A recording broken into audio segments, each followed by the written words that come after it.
Kasama po natin ngayon, ito baka masyado kayong busy sa kung ano-ano mga bagay.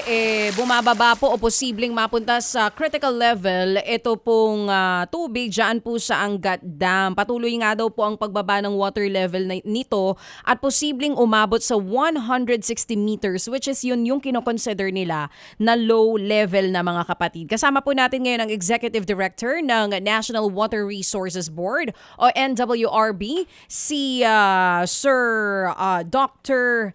Sevilio David Jr. Doc, magandang umaga po. Ay, magandang umaga po, Mr. DJ at kay Manong Ted sa ating pong mga tagapanood at tagapakinig ng program. Maraming salamat po sa oras ngayong umaga, sir. Ano na po yung latest assessment natin dito sa ng NWRB dito po sa water level ng Angat Dam? Gaano po kabilis ang pagbaba nito at gaano na tayo kalapit dun sa tinatawag na low or critical level? Opo, no? So sa ngayon po ay nasa 162.94 meters po, no, ang level ng Angat Dam. At ito po ay sa mga araw, no, halos sa mga kalahating metro po, no, ang ibinababa, no, ng level ng Angat Dam. At ayun nga po, sa ngayon ay wala pa hong mas mababa pa po, no, sa normal na mga pag-ulan ang nararanasan dyan sa watershed ng Angat. Kaya patuloy po siyang bumababa. At sa nga po ay lumalapit na siya, no, doon sa critical level na tinatagurian natin ng mga 160 meters level po. Oo. Sir, dahil po sa patuloy na pagbaba ng water level dyan sa Angat Dam, ano po ba ito? Dapat ba maghanda na po yung mga residente, especially Metro Manila na sinusuplayan nitong Angat Dam, sa posible pong water interruptions? Yun po yung ano natin, no, nung pahong mga buwan ng Abril, no, kasi nga po nakita na rin natin, no, na base naman po sa forecast ng Pag-asa at kasama na rin po, no, yung pangamba, no, ng El Nino, no, sa ngayon nga po nagdeklara na ang Pag-asa na nasa El Nino tayo, na kailangan din po talaga nating paghandaan at lalo pa ho, no, itong El Nino na posible umabot yung impact, maranasan natin yung impact nito bago magtapos ng taon hanggang sa susunod na taon. Kaya ngayon pa lang po ay gusto nating mapaghandaan, no, yung sitwasyon na yun. Kagaya katulad po in particular po itong sa ngayong panahon na patuloy pong bumababa ang Angat Dam at ayun naman po sa Pag-asa, maasa tayo, no, na darating po itong mga panahon na mga pag-ulan para po ma-recharge, no, itong Angat Dam para naman po mapaghandaan natin yung impact ng El Nino bago magtapos ng taon. Oo. Actually, sir, since last year pa naman sinasabi yung posibleng El Nino or Super El Nino na dadating ngayong taon hanggang first quarter ng 2027 yung impact nun. So, yun nga po ulit, babalik ako dun sa tanong ko kanina, magkakaroon po ng water interruption, sigurado po yun. Kasi nag-announce na rin po na yung water allocation ng mga sinusuplayan nitong Angat Dam, posible daw pong bawasan na sa mga susunod na araw. Tama po ba ito, sir? Yun po yung kasalukuyan nating nire-review ngayon, no? Ito pong kasalukuyan sitwasyon ng Angat na patuloy na bumababa at ginagamitan din po tayo ng itong forecast ng Pag-asa. So sabi nga ho natin, yung posibilidad po kung patuloy pong bababa itong Angat Dam ay may posibilidad po na mag-adjust po tayo, no, para sa alokasyon ng Angat para po sa buwan ng July, no, kung patuloy pong bumaba. Yan, opo, no. Kaya po ito po ay abiso na rin, no, sa mga kababayan po natin na mas magandang paghandaan po natin ito at paigtingin, no, yung kampanya po natin na tamang paggamit po ng tubig para naman po ay at least ma-conserve natin, no, yung kasalukuyang limitadong supply po, no, ng tubig na sa Angat Dam na siyang pangunahing na pagkukunan ng tubig po natin. Ganun pa man, no, Ms. DJ po, no, sa ngayon po tayo naman po sa NWRB at NWSS, no, ay nire-reserve po natin, no, nakahanda na po, no, yung mga tinatawag nating contingency plans, no. Ano po 'yon, no? Ito po yung mga pasilidad, no, na posible pong dagdag, no, makatulong, no, ng makapagkuhanan ng karagdagang tubig kung sakali pong at makatulong din, no, doon sa kasalukuyang sitwasyon po ito. Mga ilang po ito, itong mga deep wells po dito po sa Metro Manila, no, pinayagan na rin po natin ng NWSS at ng konsesyonaryo na ano po, no, na i-activate na at i-operationalize na para na po makatulong sa kasalukuyang sitwasyon. At yung pong mga iba pong mga water treatment plants, no, ng NWSS at concessionaires ay sa ngayon po ay nagkakaroon po tayo ng accounting kung ano gaano po kalaki yung posibleng may tulong nito or ma-produce na tubig Yes po. na pwede po makatulong sa sitwasyon po natin. Oo. Yes sir, if you may answer lang ng mas maikse kung kaya po kasi limitado lang din po yung oras natin. So sabi niyo po kanina, July magsisimula yung pagbabawas ng allocation sa mga sinusuplayan ng Angat Dam. Ano po yung threshold natin? Kasi kanina ang nabanggit niyo 162 na po tayo ngayon. Ang low level ay 160. Medyo malapit-lapit na po yun. Magsisimula to sa July, tama po sir. Ano po ba yung mangyayari sa July? Water interruptions po ba? Saan po ito? O ito po ba babawasan yung supply ng tubig sa mga gripo ng kabahayan? Ano po exactly sir para mapaghandaan po ng mga nakikinig ngayon? Opo, no? Sa ngayon po, ang magiging senaryo po, no, pagkabawas po tayo ng tubig na by July, ang nakikita po natin na magiging senaryo dyan is magkakaroon po ng mga una po, yung mga pressure, magbabawas po ng pressure sa mga kabahayan. No? So yan po yung una nating makikita maging epekto nito. No? At yun nga po, yung ibang areas po ay yung possibility po na magkaroon ng rotational interruptions.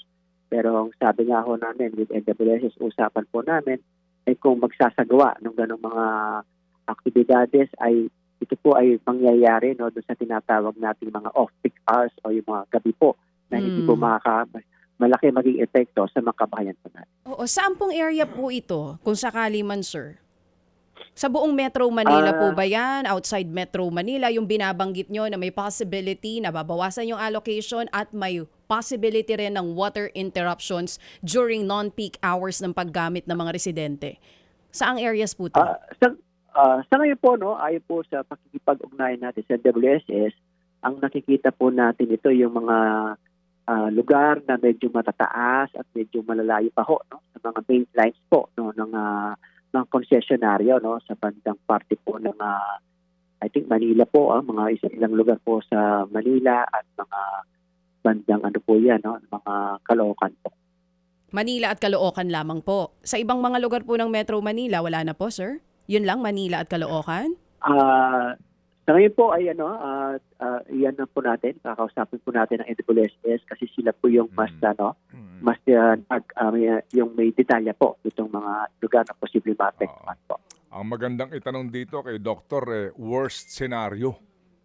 Ano po ang inyong worst scenario at handa na po ba tayo sa worst scenario? Opo, ang ano po nito, no, ang pinaghahandaan po natin is yung patuloy na pagbaba, no, na Angat Dam.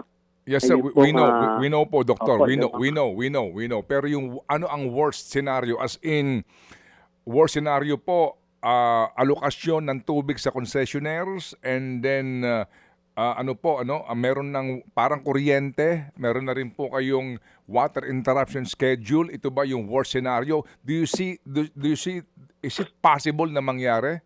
Tama ho ba yun? Yun ho ba muna ang worst scenario? Opo, no, yung worst scenario po natin, magkakaroon po ng mga rotational, no, water interruptions po, no. Yung po yung gusto na iniiwasan po sana natin, at kaya nga po itong mga ibang mapagkukunan ng tubig bukod po sa Angat Dam ay inahanda po natin at nakahanda na rin po. Yung nga po, no, sana nga po hindi mangyari yan, pero alam niyo ho, wala ho magagawa itong NWRB na to. Kasi ano ho ito ulan ang tangi na makalulutas sa problemang ito. Hindi po ba Direktor, no? Doktor? Tama po yun, no? Manong Ted, napaka-importante po, no? Itong mga pag-ulan, no? Siya po naman mga nagre-recharge, no, ng mga dams po natin. Kaya nga po, ang pinaghahandaan po natin, kung sakali mang hindi pa ma-delay, no, yung mga pag-ulan, ay yung mga ibang mga water sources na pwede po natin papagkunan, no? Kagaya po ng Laguna Lake, yung mga deep wells po, no? At Manong Ted, napaka-importante rin po sana sa mga kababayan po natin, no? Itong mga pag-ulan dito sa mga Metro Manila ay kung pwede po natin ipunin ito, no, at magamit, no, sa ibang Opo. pangangailangan natin sa bahay na hindi naman po nangangailangan ng treated or potable water. Kasi nga po, Mag-iipon ng ulan. pagka naipon po natin ito, ay mas bababa po, no, yung pangailangan natin ng treated at potable water. Opo. Yung Laguna Lake ho ba, kamusta na yung project doon? Kailan pa ho ito magiging, when will this be realized? Sa Laguna Lake po, Manong Ted, meron na po mga operating na mga water treatment facilities ang mga concessionaires po. No? Diyan po sa may area ng Potatan, saka sa may area po ng Cardona. Ang sa kasalukuyang hinahanda po ay yung matatapos po bago magtapos ang taon hanggang early next year po. Ay ito pong may isa pa pong project dyan sa may East Bay ng Laguna. At ito pong sa may Upper Wawa po, no? So yung may water treatment facilities na rin po para i-treat po yung tubig na nanggagaling po dyan sa Upper Wawa Dam po na matatapos po bago magtapos ng taon. What I'm talking about is that yung yung maximization nito pong resources natin sa Laguna Lake. Kasi usually po ang problema dyan itong concessionaires nga, yung quality of water. Ang hirap ng treatment, di po ba? At kadalasan din po, humihinto yung kanilang proseso dahil sa napakaraming sediments at ilang pa mga storbo, di po ba? Tama po yun, Manong Ted. Ito pong water quality ng Laguna Lake. Isa po sa mga challenge, no, na kailangan din natin tingnan pagka sa tip po yan. No? Kaya nga sa ngayon po ay ina-account po natin ano po yung posible or maximum na tubig na kaya i-produce dyan. No? Opo. Dyan po sa mga other sources po natin na makakatulong po sa kasalukuyang sitwasyon po natin at patuloy po na nagbababa ang level ng dam at wala akong masyadong pagulan. Yan ho bang development ng water sources natin, whose responsibility is that? Yun ho bang gastusin dyan purely private endeavor na po ngayon dahil po sa privatization ng ating water o meron pa rin pong share ang Estado? Sa ngayon po, Manong Ted, ang may responsibilidad po, no, sa pag-develop ng mga water sources po dito sa Metro Manila ay nasa pangasiwa po, no, ng MWSS. No? So malaki po yung papel, no, ng mga pribadong sektor, no, sa pagde-develop po dito mga additional na mga water sources po. MWSS is a GOCC. Tama po yun, Manong Ted. Okay. Opo. Pero ang GOCC po na ito, hindi ito pinopondohan ng GAA. Sa ngayon po, sa pagkakalam ko po, ang MWSS, hindi po yata. Pasensya na po. Yes, opo. Meaning, sila po ay, kumbaga, they operate doon sa kita nila sa concession fees, di po ba? Siguro po, Manong Ted, sila po yung okay. magko-confirm ng mga ganong klase. Ibang usapin po yun, no? But that's very interesting, kasi this will need money, no? As a matter of fact, may loan nga dito, di ba, yung sa China na hindi na natuloy, yung Kaliwa Dam. So ngayon po, I think na-suspend po, no, yung implementation. But I think MWSS po ay balita po natin ginagawan po ng action plan yan para mapagpatuloy po. Opo. Yes, sir. Sige po. Salamat po na marami, Dr. Sevilio David Jr. sa iyo pong paliwanag sa aming pong programa at kami po ay inyong kaisa sa pagpapalagana po ng informasyon tungkol po dito sa krisis na ito. Sana nga po hindi tuluyang mangyari. Salamat po, Doctor.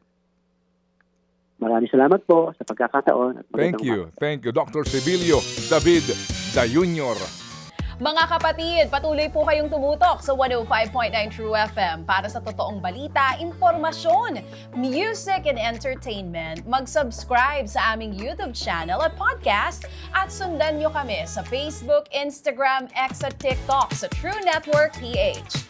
Bisitahin din po ang aming official website, truefm.ph.